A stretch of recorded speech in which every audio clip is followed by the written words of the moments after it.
Yo, what's going on, guys? Welcome back to Bullony Basketball. You guys know I'm here with Johnny. How's it going, Johnny? What's going on, Garrett? Glad to be back, and everybody listening. This is exactly what we've been waiting for. We got the regular season back, and now we are getting into playoff mode. As we record this, or right before, or I guess right after this recording, we're going to see all four teams competing for the play-in game play. So it should be an exciting day, and then we'll know all the matchups. We have 7 of the 8 playoff matchups, and we'll know the 8th after today. Yeah, I believe we're about an hour away from the start of both the Grizzlies and the Suns game, and maybe the Spurs. I'm not too sure, but yeah, hopefully the echo is fixed as well. I don't know what was going on last week, but we're gonna get into the first thing, which is the all-bubble team and our MVP pick. I don't know if you wanted to start it off on this one. Yeah, sure, I'll take it. So unlike the All-NBA team, there is actually no positional requirement or breakdown. So you do not need 2 guards, 2 forwards, and a center. And so that really helped make this list because it just appears that just about every player on this list is a guard, with the exception of 1 player. So I went with Lillard, Luka, Devin Booker, James Harden, and TJ Warren. To me, 4 of the 5 are locks. Like, you need Dame, you need Luka, you need Warren. The 5th is up for debate, but I went with Harden. What say you? Yeah, it's interesting you said that. I didn't know it was going to be positionless for this. So what I picked originally, based on like position, like 2 backcourt, 3 front court, I picked Damian Lillard, Devin Booker as the 2 guards, TJ Warren. I also picked Kawhi Leonard, and then I picked Jason Tatum. I know Tatum had 1 bad game at the start, but he's been dominating since, and the Clippers have been pretty solid so far in the bubble. But I put honorable mentions for both James Harden and Luka because I think that they probably played better than Kawhi and Tatum in the bubble so far. But yeah, so I guess I'd replace Harden and Luka for Kawhi and Tatum. Obviously still Warren, Booker, and Damian Lillard. And my MVP pick, I don't know about you, but I'm going to go with Damian Lillard on this one. What do you think? Yeah, I'm in agreement here. It's a 2-man race for MVP. It's between Dame and Booker. And I know the Suns have never go up to this point. But the reason that I go with Dame over Booker is because to me the Suns' success is a result of everybody playing well. Everybody's put the game. There have been games that Damian Lillard has just simply won on his own. Back-to-back 50-point games, clutch shots. I think what he's done is incredible, and he's going to win under the playoffs, in my opinion. So I do go with Dame as well. Yeah, and I think, like, all the stuff, like, I think it's such a weird, like, factor of motivation for him right now because, and I mean, we'll get into this a little bit later, but there's so much stuff, like, with the media, other players, that's probably, like, he's hearing in the back of his head, so he's out there to try and prove everybody wrong. Now, I think Devin Booker is definitely, like, the second option for the MVP, and I would understand if he got it. I mean, especially since the Suns very well could end up 8-0 after today, or by today when you guys are watching this, but that's my pick. Yeah, I think it's going to be really interesting to see, though, when this team and MVP award comes out. Yeah, it's one of those things that is kind of weird because you're giving an All-NBA team and an MVP to somebody who's played simply 8 games. So having a rough game kind of stings your chances right off the bat just because there's such a small sample. But we're going to allow Devin Booker to win something. So there's that. Yeah, and I mean, I do think Lillard has been the best player in the bubble so far, but someone made a good point on Twitter about how it's really hard to gauge, like, a player like James Harden or, you know, Luka Doncic or Kawhi Leonard who aren't really playing for anything, you know, like they're playing their 8 games, they already clinched, so they're just, like, out there doing their normal thing, but people aren't going to look at them probably as intently as they're going to look at Damian Lillard or Devin Booker who are, you know, fighting for that last playoff spot. So I guess in a way, like, that kind of might make it a little bit biased. I think Damian Lillard's still been the best player in the bubble, though, so far. And I think Booker has definitely been one of the best players in the bubble so far. But it's just definitely something to think of. Yeah, I mean, that's a great point. We're going to see come playoff time guys like Luka, LeBron, Kawhi, Giannis. their performances are going to be elevated because there's actually something at stake. What gives Damian Lillard and Devin Booker an edge here is that they have something to play for, so they're in playoff mode without even being in the playoffs per se, and so that just kind of gives them something more to push forward for. Yeah, I agree. And so we're gonna move on. We're gonna talk about the 4 teams that are currently left in the play-in, and also we'll touch kind of on the teams altogether that have already been eliminated. But you guys are going to see this tomorrow. You're going to know pretty much what the playoff matchups, all of them, are going to be. I guess not completely because the play-in hasn't happened, but you'll know who the 8 seed is, the 9 seed, and all that stuff. But we're going to start off with talking about the Trailblazers because they're currently in 8th. With like what Damian Lillard has been going through with Paul George and Patrick Beverley on social media, with Skip Bayless, saying he called him up a little bit ago. What do you think it would mean if the Blazers get in the playoffs, for their chances as well? And what do you think it'll mean if they don't? I think it gives the opportunity to do exactly what Dame said, to put some respect on his name. There's not many people in the position that he is that would do what he does, right? I think he's on 10 years now with that franchise. He meant everything to them. He never wanted to leave. There's just so much at stake for him. Considering when Paul George makes that comment, Dame players right back at him. Yeah, well, I'm not switching teams. And then, you have Patrick Beverley talking at him as well, and what has Bev done. And then somebody like Skip, it's just skip. You're better off just not even responding because all he simply wants is attention, and you responding gives him the attention that he wants. Normally, Dame Lillard is kind of relaxed and kind of just does everything in private and doesn't respond to stuff. But I think he's really starting to come out and prove himself. And there's only so much more he can prove. To me, he's right on that fringe of a top 10 player in the NBA. And listen, if I'm the Lakers, this is the last team I want to see as an 8 seed is the Blazers. So there's a lot at stake for the Blazers. Yeah, and I know you said he's on that fringe of top 10 player in the NBA. I'd probably even say he's higher than that. I think he's in my ranking. I have him 8th, I believe. But I mean, it'll be really interesting to see that if they play, the Lakers, they get in, because they could force that to be a very tough series. And I mean, that could have an effect, of course, on the Lakers going forward if they're going to be more tired.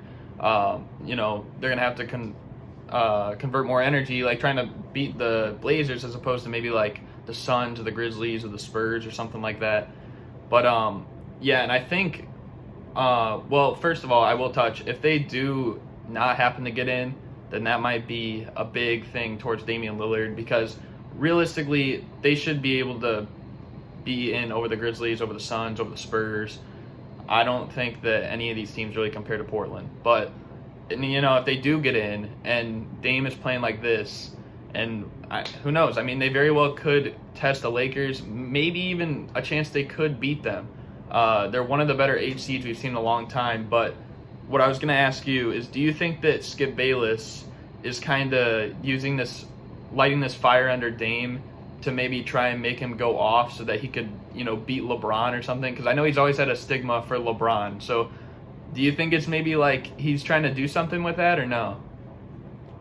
Yeah, that's an interesting perspective. I actually didn't even think about that. Now that you mention it, knowing Skip, that could be something he's doing, trying to have that counteractive, reaction, if you will. But like I said, it's just Skip Bayless is Skip Bayless, and we all know what to expect from him. So it's nothing shocking to see him say that. But after what you said, who knows? There's a possibility that he is trying to do exactly what you just said. So obviously we'll never know, but it is something interesting to think of. Yeah, I just feel like if the Blazers did happen to get in and beat the Lakers, I feel like he would be all over.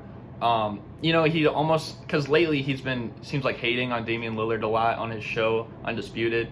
I think he would kind of overpass that and start praising him a lot and kind of shift his attention toward LeBron. That's just what I think would happen if that were the case. But yeah, we're going to move on to the team that's currently in 9th, which is the Memphis Grizzlies. They were in 8th almost the whole time. until the other day when the Blazers just won and they passed them.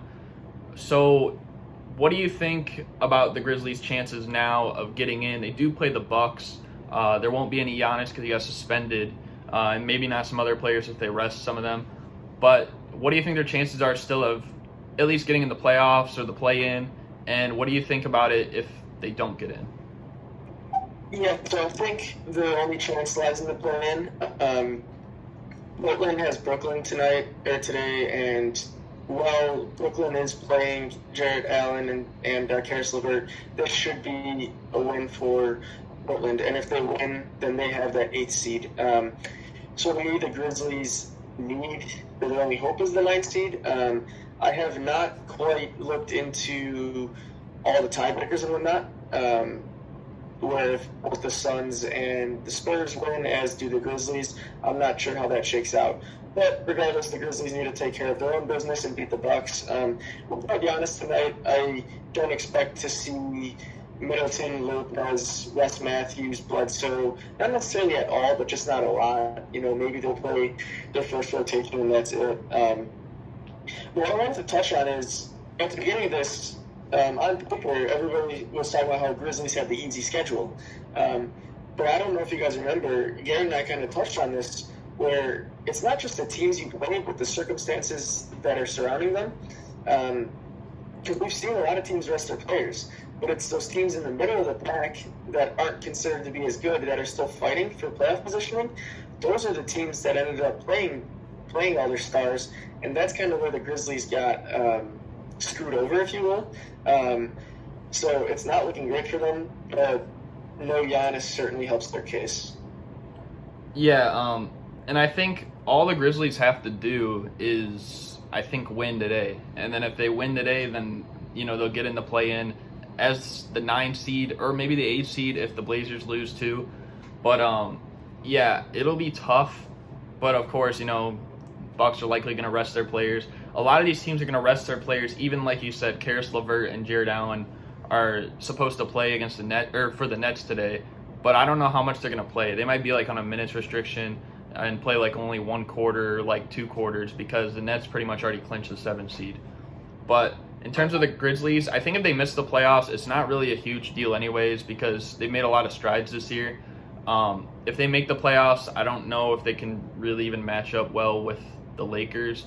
But I made a tweet just before we started about how both, at least for right now, maybe not down the line, but Ja Morant and Jaren Jackson Jr. both really need each other, because we've seen last year before the team had Ja, they were kind of a mid-lottery team. I know they got the 2nd pick, but they got really lucky with the draft odds. And then without Jaren Jackson Jr., they've been pretty bad so far in the bubble, and they were pretty bad before the season got suspended. So I think they need both of those guys down the line if they want to become a serious threat in the West. Yeah, certainly agree. Ja creates for Jaren Jackson, gives him some good looks. You had said that if Memphis wins, that they automatically at least get that 9 seed. Does that mean, I'm assuming that means that they own the tiebreaker over both Phoenix and San Antonio? Yeah, because the Suns, well, right now they're tied, I believe, with the Suns, and they're ahead of them. And they're tied with the Spurs too. I thought they were. It's a three-way tie for 9th seed right now. Okay, then yeah, they'd have it over both of them. I was thinking the Spurs were maybe a half game back or something, but the Spurs, we'll touch on them, I guess, in a sec. We can go to the Suns, though, who I believe are in 10th. Now, the Suns, they've already gone 7-0 in this bubble, which has been pretty insane. Devin Booker has done, otherworldly things. Do you think that they'll end up going 8-0? Do you think they'll end up, making the play-in, playoffs? And if they miss it, what do you think that it might say about, Devin Booker with the Suns going forward? So I've seen the report already that Porzingis is out. Has there been any word on Luka playing? I don't think so. I haven't seen any word about Luka so far. I wouldn't be surprised, though, because go ahead, never mind. Oh, sorry. Well, I was just going to say, they're already locked into that 7 seed. They've played a lot together in the bubble, so without Porzingis, I wouldn't be shocked to see Luka sit, or if he plays, or maybe one rotation. And if that is the case, then this is a game that the Suns should win, because so much of what Dallas does revolves around both Luka and Porzingis. Listen, they've already exceeded expectations by going 7-0 in the bubble. The Spurs looked fantastic. The rest of the team has played better than expected as well. So I don't think them going 7-1 is going to be looked at as something about, right? Because at the beginning of the bubble, you and I were talking about why even invite Phoenix. And then look at here we are with them having a chance to at least make the play-in game. So they should certainly not be deemed a failure if they don't make the play-in game if they lose today. But it'll be one heck of a story if they do make the play-in game. I think this gives them some good experience playing some competitive basketball that they wouldn't have otherwise gotten. They're still a little piece away, though. Devin Booker's great. Ayton's a good player. I don't think he's at that star level yet. So they still need somebody around Devin Booker if they really want to elevate him and the team as a whole. Yeah, I mean, like you said, going 7-1 wouldn't be like a huge disappointment. It would actually be, still a surprise. I mean, people thought probably the Suns would go like maybe 2-6 at best, like in the bubble, and to even have a chance is pretty amazing. Especially if the Grizzlies do win today, then it's like it wouldn't have even mattered losing to Dallas today because they weren't going to get in. But what I will say is that I had something that I was going to say, but I think, for the sake of the Mavericks, I wouldn't be surprised if Luka does play, because it seems like a lot of the younger players tend to, not really rest too much. I mean, you'll see veterans like Kawhi, LeBron, Giannis if the time is right, but I mean, we even saw, I think last year, like, even with the Nuggets, like in certain games, like they didn't like rest their players that much. I wouldn't be surprised if Luka plays, but if both Luka and KP aren't playing, then the Suns, I think, need to win this game. But overall, it wouldn't be a disappointment going 7-1 anyways. Yeah, I'm trying to quickly see if I can get any news on Luka, because that game does start in 40 minutes, so the news should be out. Let's go on to the next topic, and I'll see if I can find anything about Luka, and I can update you guys on that. Okay, and yeah, so the next one, which is the last team still alive, probably the biggest one that's like newsworthy about is probably the Spurs. I mean, they made the playoffs for like 22 years, and will that streak come to an end after like today, or do you think there's a chance that they could still hold on? They do play the Jazz, who they did just beat a few days ago, but I mean, they have to hope for both a Grizzlies and a Suns loss, and obviously missing LaMarcus Aldridge, it's going to be pretty hard. Also, Derek White just got hurt the other day too, so we don't know like what's going to happen there. What do you think?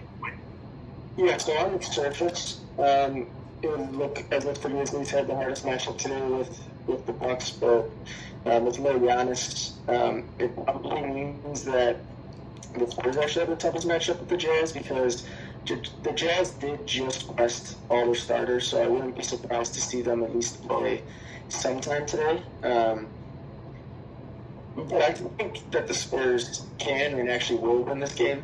So they'll take care of both part. It's just a matter of not whether or not the Suns and Grizzlies both lose. And listen, the Grizzlies could very easily lose to this Bucks team, as can the Suns losing to the Mavericks. So there is still so much in play that I would not be shocked to see the Spurs get in. Yeah, I think it's going to be really sad or happy, I guess. I don't know. It's definitely an eventful moment in NBA history because they've been in the playoffs since before like either of us were even born. So seeing them not make it for 1 year, even though it's like in this bubble thing and it's like you're not playing on your home court anyways, it's just going to feel kind of weird. But I think there's a good chance they do win today. In terms of if they miss the playoffs, though, I wonder what that'll say about Greg Popovich and if that will be, the last time we see him. Maybe he decides to hang it up if, this is the year they don't make it. Yeah, I don't think it stands legacy at all. coming into No. this year, expectations couldn't have been too high. You have an aging DeMar, an aging LaMarcus Aldridge, and a stacked Western Conference. I have seen some rumors, however, that there is a chance that Rich may want to not necessarily retire, but switch teams, which I don't know if I could see that happening. But the one report was possibly him taking over that Nets job with both Kyrie Irving and Kevin Durant, and that would be something to see. Yeah, I don't know if I can see that happening either, though. But I mean, who knows? We'll have to see.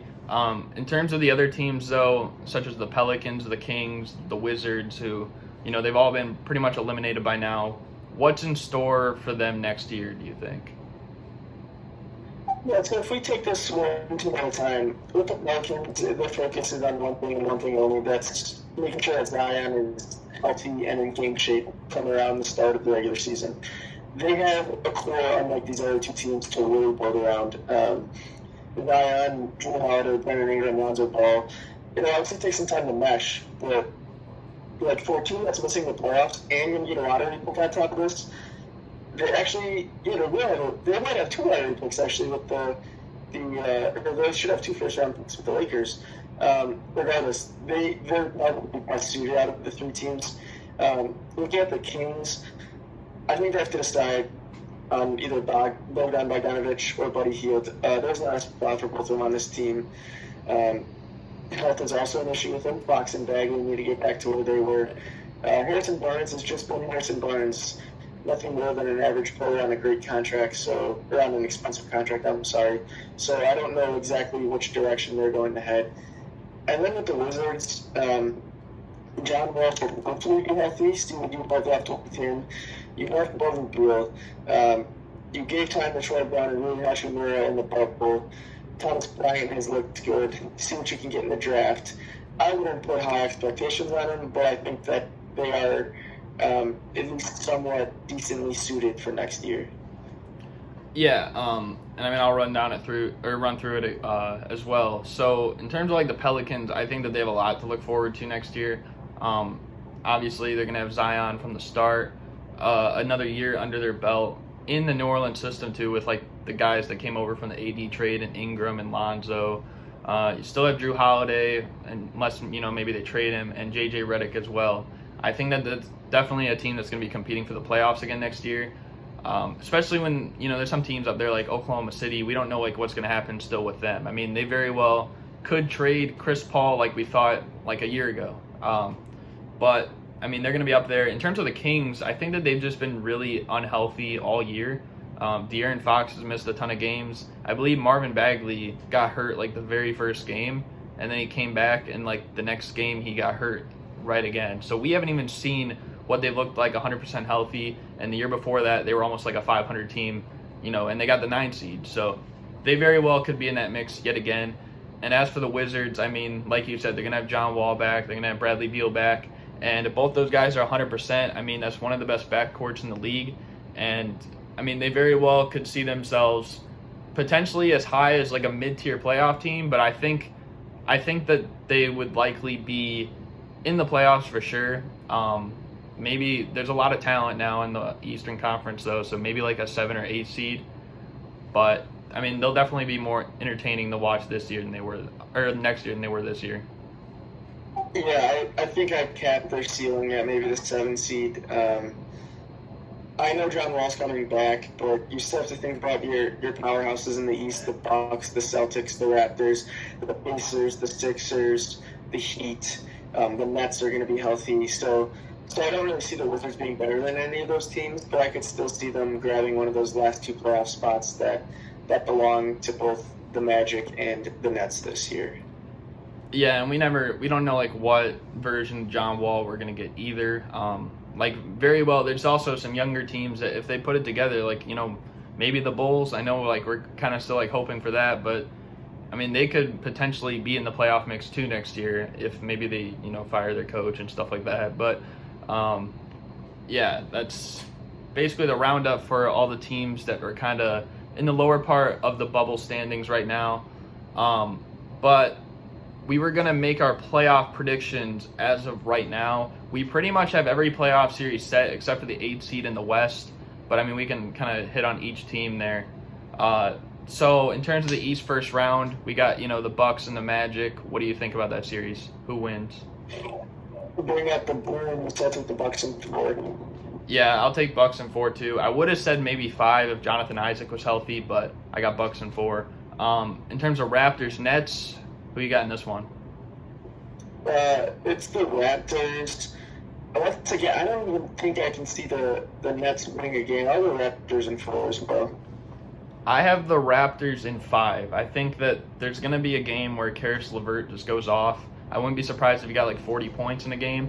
And of course, the Raptors, they've had the first game curse for some time. So I could very well see the Nets winning game 1, but then, the Raptors are ultimately going to win the series. The Celtics versus the Sixers, who wins this one? Yeah, I took the Celtics in 6 here. No Ben Simmons really hurts the Sixers. Embiid will be healthy, and that's kind of Boston's one weakness is they don't have a big. But I think Boston is too much for this Philly team. I got Boston in 5. A few years ago they beat the Sixers in 5 games, and of course now there's not going to be any Ben Simmons. Obviously, the Sixers don't have nearly as many shooters as they did then. And I mean, the Celtics, they're more developed. They got, Kemba Walker as well, a healthy Gordon Hayward. I think that they'll win this in 5. But in terms of the next game, or the next series, the Miami Heat and Indiana Pacers, this is probably going to be the best one in the East side for the first round. Who do you have? Yeah, this is the hardest one to predict, in my opinion. Much as I like the Pacers, I just think the Heat, the matchup for the Heat and just Jimmy Butler there gives the Heat the edge. So I'm going to go Heat in 7. I have it going 7 as well, but I actually picked the Pacers.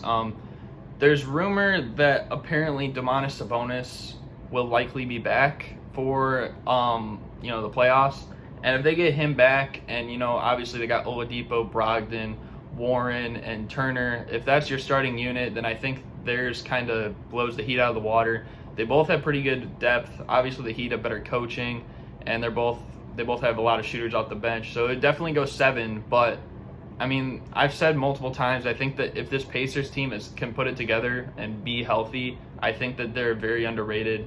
I'm gonna take the Pacers in 7 on this one. And that's an important caveat to make. If Sabonis is healthy and playing his regular workload, I'll take Pacers in 7. But no Sabonis, I'm going Heat. Yeah, I don't know. I think, honestly, it'll go 7 regardless of Sabonis or not. But I think maybe there's a chance that the Heat could win if there's no Sabonis. But I don't know. That's just what I'm rolling with. In terms of the West first round, we got the Lakers. And the other team's going to either be Portland, Memphis, Phoenix, or the Spurs. What do you think the series is for each of these teams? So Lakers in 4 against anybody except for the Blazers, in which I think it goes 6. That's interesting. I have the Lakers would win in 4 against the Grizzlies and the Suns. I think they'd win in 5 over the Spurs. I think that the Spurs would be good enough to get 1. And in terms of Portland, I think that the Lakers would win 2, but I go with in 7 because the Lakers haven't really looked that great. The Trailblazers have, and I think that Damian Lillard's extremely motivated.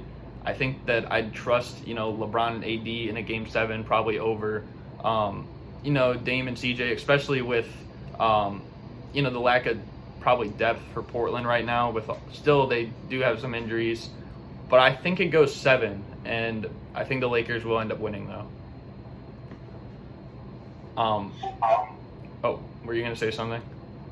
I was going to say that Portland obviously poses the biggest threat in the fact that Lillard can go out and win a game on his own, and then they do have enough supporting cast to the point where they could win a game or 2 as a team as well. Yeah. In terms of Clippers Mavericks, who are you taking in this one? Yeah, I'm going to go Clippers in 5.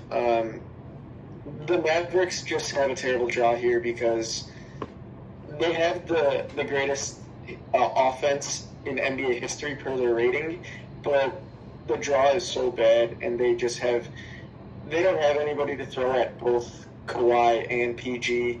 They really only have Dorian Finney-Smith there, so it's just such a bad matchup. Yeah, I also actually had the Clippers in 5 on this one, but Moving on to the Nuggets and the Jazz. Who's winning this series? Yeah, Nuggets Jazz. I see Nuggets in 6 here. Michael Porter Jr. coming back has just meant everything to this team. The Nuggets are deep. Jamal Murray's playing some of the best basketball he's ever played, and the Joker is the Joker. So I'm gonna go Nuggets in 6. I also have Nuggets in 6. I think maybe if Bogdanovich was healthy for the Jazz, this would be a really tough one. Maybe I'd even lean toward Utah, but I'm gonna give this one to Denver in 6. As for this one, might be arguably the most entertaining matchup in the first round. The Thunder and the Rockets. Who do you have winning this one?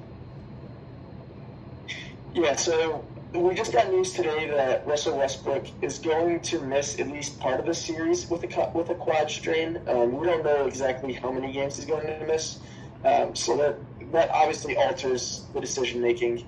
If Westbrook misses a game or 2 games, I think the Rockets win this in 6.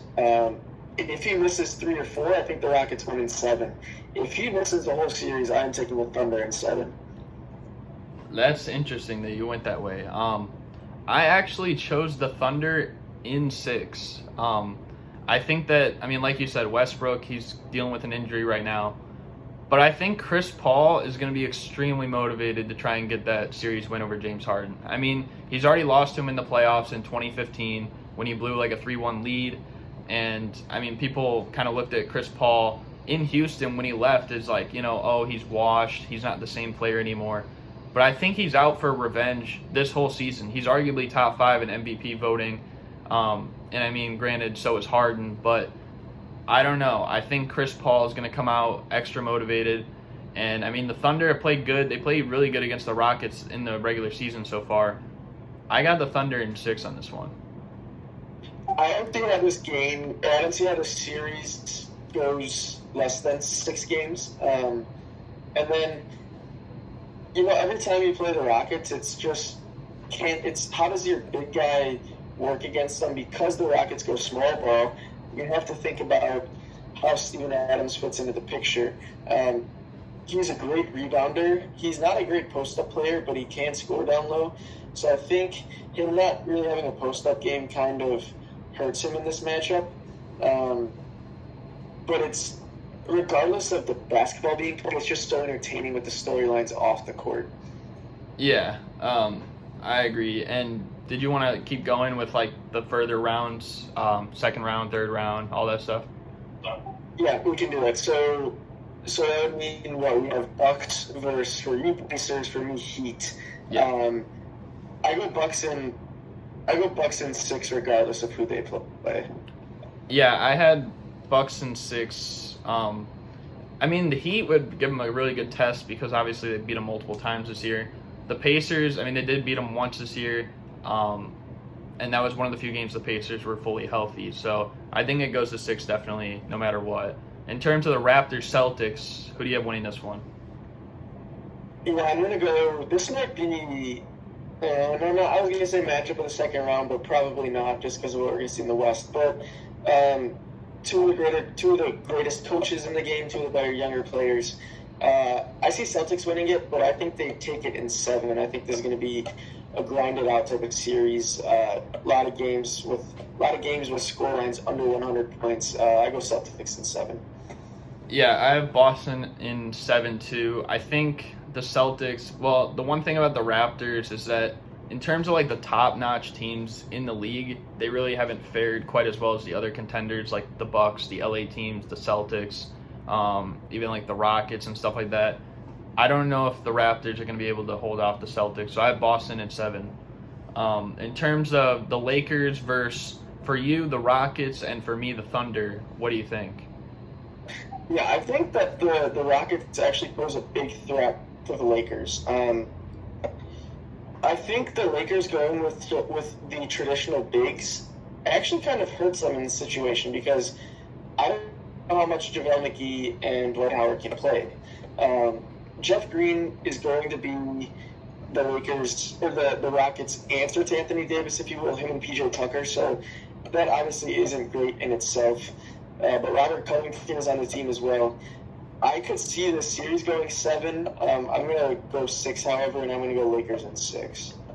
Yeah, I would go Lakers in 6, I think, for the Rockets too, and I'd go Lakers in 5 against the Thunder, which might not make sense, I guess, but again, it's based off the matchups. I think the Lakers against the Thunder this year have played pretty well, so I think that it would be a much harder matchup if they were playing the Rockets as opposed to the Thunder. But yeah, for sure. yeah, but we're gonna move on to the Clippers and Nuggets in the second round. What do you have on this one? Yeah, this is probably the matchup of the second round here. We got a little sneak peek last night at it. Although the Nuggets ended up resting some of their players, and the Clippers still have no Harrell and Pat Bev. This Clippers team is so deep. I think Clippers in 6 is a realistic thing. Could easily see it being 5. Once again, just a bad draw for the Nuggets because they have a lot of talent, they have a lot of depth, but they're just not at the same level as the Clippers. Yeah, I think it'll go, like you said, 5 or 6. I'd probably just give it 6 just for the heck of it, but I got the Clippers winning again. I think they're too deep, like you said. But moving on to the East Finals, and I believe we have everyone the same in the conference finals. So Bucks, Celtics, what do we got? Yeah, once again, Celtics have been one of my sleeper teams all season. However, Gordon Hayward, his wife, is due at some point later in the playoffs, and he did say that he was going to leave the bubble for that. And no Gordon Hayward really hurts this team when they go to face the Bucks. If Gordon Hayward's there, I think it's Bucks in 7. If there's no Gordon Hayward, I could see Bucks in 6. Yeah, I picked Bucks in 6 and kind of took that into account as well. But I think they definitely pose arguably the biggest threat in the conference to the Bucks. As for the West Finals, go ahead. One thing, yeah, I think they pose a bigger threat to the Bucks, but I do think that the Raptors probably have the best set of bodies in the East to throw at Giannis between Siakam, Ibaka, and OG Anunoby. Yeah, so I guess from like a defensive perspective, I guess the Raptors would have the best answer. In terms of like offensively combating the Bucks, probably the Celtics because they have 4 guys that can drop 20 every night. Yep, agree there. Now in terms of the Western Conference Finals, and this might be the best matchup of the whole year, honestly. This is the one everyone's been talking about. The Lakers and the Clippers battle for LA, but in Orlando. Who do you have winning this one? Yeah, I think it's Clippers in 6 again. We've alluded to it already. The depth on this team is ridiculous, and it's not just depth. It is quality depth. I mean, their starting lineup is their starting lineup, and then bringing guys like Reggie Jackson off the bench, bringing guys like Lou Williams, Montrezl Harrell, JaMychal Green's another body you can throw out there, Patrick Patterson, Rodney McGruder's a good defender.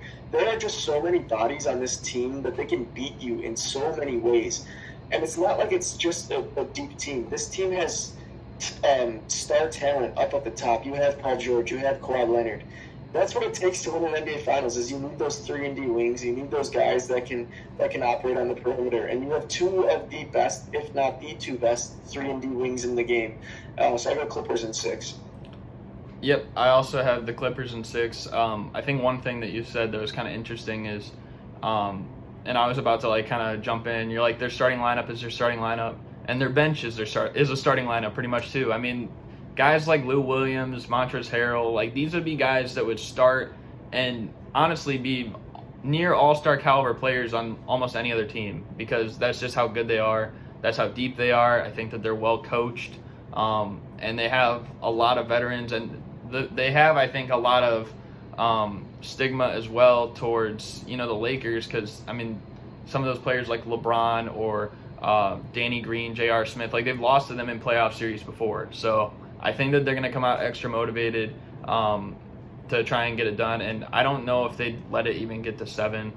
I think Clippers in 6. No Avery Bradley hurts bad defensively for the Lakers because he seems like he's the body that you throw at Paul George and you have LeBron guard Kawhi. You still have Danny Green and KCP's a good defender in himself. But Avery Bradley, having that 4th guy to guard those 2 people is incredibly important between foul trouble and just simply rotating bodies because people are going to get tired. Yeah, and that's a big reason why I have the Lakers and Blazers going to 7 is because you're going to have no Avery Bradley. They're supposed to get Rondo back, but we don't know how he's going to be, coming off that hand fracture. But yeah, I personally think the Clippers are the better team and they win at 6. But Agreed. moving on to the NBA Finals, which is the same for both of us, Bucks and Clippers. This is how we had it at the very beginning of the year. We both had, I believe, Clippers in 6. And do you keep that prediction? Yeah, I'm not going to waver from it now. I just don't think it's not that the Bucks aren't ready. Basically, the same team, 3rd year in a row, a lot of cohesion, but they're not the Clippers. Like the Bucks are deep as well, but I don't think they have the same amount of quality depth as the Clippers do. And their second star, Middleton, listen, is very underrated. I'm sorry, but he's not Paul George. He's not a near top 10 player in the league. I just think that the Clippers are too much to handle for anybody in the NBA. There's a reason that I have the Clippers over the Lakers in 6. It's not a knock against the Bucks. It's just showing how good the Clippers are. Yeah, and I mean, really, there's no one. And I mean, I think the biggest thing about the Clippers is not necessarily, that Kawhi Leonard and Paul George are like the greatest duo in the league, because that might be LeBron and AD. And there's other duos like Harden and Westbrook up there as well, Steph and Clay when healthy. But their duo off the bench is something that's might not have ever been put together on any team before, in like Lou Williams and Harrell. And I think that separates them from pretty much any team in the league, along with the fact that they have other guys like Marcus Morris, Patrick Beverley, Joakim Noah. Zubac has played really well in the bubble so far. I think that the Clippers win this one in 6 as well, and they're the champions, and my finals MVP would be Kawhi Leonard. Yep, in agreement with you there. Yep. So that's pretty much going to do it for the show. Maybe we'll run through the predictions again, after the first round ends, and see where we can go from there if we see anything different. But that's pretty much going to do it. Like I said, do you have any last words, Johnny?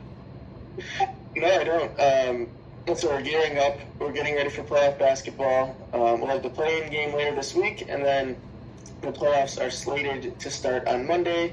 So we'll have timing and whatnot available then. We'll have all the official games, all the official matchups, and then we'll just be sitting back, enjoying some popcorn and watching these games. That's right. And also, you can't forget that in a week from today is the draft lottery. So we'll see maybe who might end up with LaMelo Ball, James Wiseman, all these other top prospects. So that's in a week from today, and that's going to be pretty interesting to see as well. But hope you guys enjoyed, and we're out. Peace.